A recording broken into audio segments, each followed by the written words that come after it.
नमस्कार दोस्तों, मेरा नाम है विमल सिंह बालाजी। स्टडी अड्डा में आप सभी का स्वागत है। तारीख आज आपकी है 20/12/2023 की और माननीय उच्च न्यायालय पटना उच्च न्यायालय के निर्णय जो दिनांक 6 दिसंबर 2023 आया था, उसी के आलोक में ही जो बीएड की पात्रता है उससे संबंधित आपका ये है, जिसमें निदेशक जो प्राथमिक शिक्षा विभाग से संबंधित हैं उनके द्वारा, जिनका नाम क्या है, मिथिलेश मिश्र निदेशक हैं ये प्राथमिक शिक्षा विभाग के।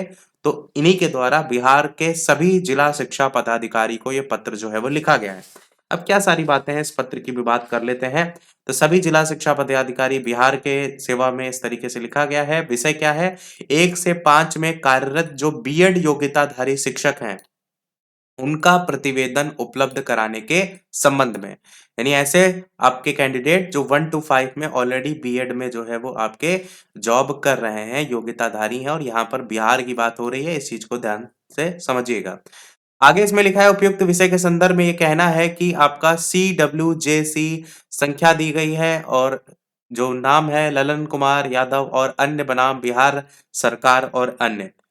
इसमें माननीय उच्च न्यायालय पटना के द्वारा दिनांक 6 दिसंबर 2023 को एक आदेश पारित हुआ था, जिसके आलोक में 1 से 5 में जो कार्यरत बीएड योग्यताधारी शिक्षक हैं, उनकी संख्या से संबंधित प्रतिवेदन की आवश्यकता है। तो उनकी संख्या का पूरा ब्यौरा मांगा गया है।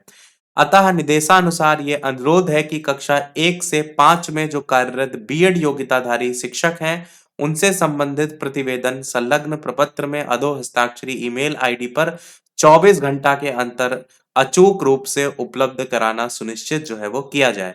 इसे कृपया अत्यावश्यक समझा जाए और साथ ही साथ आप यहाँ पर इनके साइन और सारी चीजें देख पाएंगे। इसी में एक और पेज आप यहाँ पर देख पाएंगे, जिसको अगर हम आपको रोटेट करके दिखाएं तो इस तरीके से आपको दिखाई देगा। तो यहाँ पर 1 से 5 में जो कार्यरत बीएड योग्यताधारी उनसे शिक्षकों से संबंधित जो प्रतिवेदन है वो यहाँ मांगे गए हैं, जिसमें आप देखेंगे जिला का नाम और ये 1 से 5 में कार्यरत बीएड योग्यताधारी शिक्षक जो है उनकी संख्या को लेकर के यहाँ पर मांगा गया है। 1/7/2023 को पंचायत प्रखंड शिक्षक के रूप में समायोजित और कार्यरत बीएड योग्यताधारी शिक्षकों की संख्या, स्थानीय निकाय और वर्ष 2006-7 में नियोजित और कार्यरत बीएड योग्यताधारी जो शिक्षक हैं उनकी संख्या, स्थानीय निकाय द्वारा 2008 से 10 में नियोजित और कार्यरत बीएड योग्यताधारी शिक्षकों की संख्या, स्थानीय निकाय द्वारा 2012-15 में नियोजित कार्यरत बीएड योग्यताधारी शिक्षकों की संख्या, इसी प्रकार 19-22 को लेकर के भी, और सबसे मुख्य देखेंगे सबसे लास्ट में बीपीएससी द्वारा 2023 में नियुक्त और कार्यरत बीएड योग्यताधारी विद्यालय अध्यापकों की संख्या। और बात यहाँ पर 1 to 5 की जो है वो हो रही है, इस चीज को यहाँ पर ध्यान दीजिएगा। और यहाँ पर इस प्रकार से कुल आंकड़ों को लेकर के मांग जो है वो की गई है और 24 घंटे में आंकड़े उपलब्ध कराने को बात यहाँ पर की जा रही है। तो कुछ ना कुछ यहाँ पर नया होता रहता है। आप देखिए ये जो आंकड़े मांगे गए हैं, इससे किसके ऊपर बम फूटता है। तो यही था हमारे इस ओवरऑल अपडेट में। कोई प्रश्न हो तो कमेंट में पूछ लीजिएगा। वीडियो लाइक से सब्सक्राइब अवश्य कीजिएगा। टेलीग्राम चैनल से नहीं जुड़े हो तो बालाजी स्टडी अड्डा सर्च करके जुड़ सकते हैं। मिलते हैं अगले अपडेट में, तब तक के लिए सभी को नमस्कार, जय हिंद।